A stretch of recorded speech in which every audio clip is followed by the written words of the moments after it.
पंजाब हुकूमत के flagship project सुथरा पंजाब प्रोग्राम के आधे से ज़्यादा वर्कर्स तनख्वाहों से महरूम हैं। डॉन न्यूज़ को मिलने वाली दस्तावेज़ के मुताबिक रवा माह की 18 तारीख तक निस्फ के करीब मुलाजमीन को ताहाल तनख्वाहें ना मिल सकी। तफसीलात जानते हैं डॉन न्यूज़ के नुमाइंदे अली वकार से।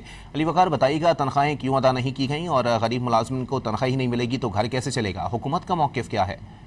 जी बिल्कुल, ये सुथरा पंजाब प्रोजेक्ट है जिस वक्त पूरे पंजाब में जिसके बारे में पंजाब हुकूमत ये दावा करती है कि उनका एक ये फ्लैगशिप प्रोजेक्ट है जिसमें लाखों अफराद को जो है वो नौकरियां दी गई हैं और सूबे को साफ सुथरा बनाने का ये मंसूबा है जिसमें अरबों रुपए मुख्तस किए जाते हैं। लेकिन अभी जो हमें दस्तावेजात मौसूल हुई हैं हमारे ज़राए से, उन्होंने ये बताया है कि कल 18 तारीख तक जो 12:30 बजे एक ब्रीफिंग हुई है आला काम की, उसमें बताया गया है कि पंजाब की जो तहसीलें हैं मजमूई तौर पर उसमें से 76 तहसीलों में अभी तक मुलाजमीन की जो 100% तनख्वाहें हैं वो पेंडिंग है और उनको नहीं मिली। हालिया दिनों मुख्तलिफ इलाकों में लोगों ने एहतजाज भी किए हैं वर्कर्स ने अपनी तनख्वाहें ना मिलने की वजह से, और एक जो सुथरा पंजाब का कारकुन मुलाजिम था उसने खुदसोजी भी की थी इसी बादाश में कि उसको तनख्वाह नहीं दी जाती।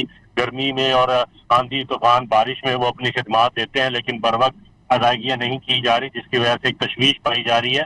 अब इन मुलाजमीन ने हुकूमत को ये मुतनब्बे किया है कि अगर वो बर वक्त तनख्वाहें नहीं देंगे तो वो पूरे पंजाब में धरने भी दे सकते हैं। ताहम मेरी ज़िशान रफीक मलिक साहब जो कि इस वक्त सूबाई वज़ीर बल्दियात हैं, उनसे इस बारे में तफसीली गुफ्तगू हुई है, उनसे उनका मौक़िफ़ लिया गया और उन्होंने कहा है कि उन्होंने कल जो है वो आला सतही इजलास एक तलब किया है जिसमें इन सारे मामलात को देखा जाएगा।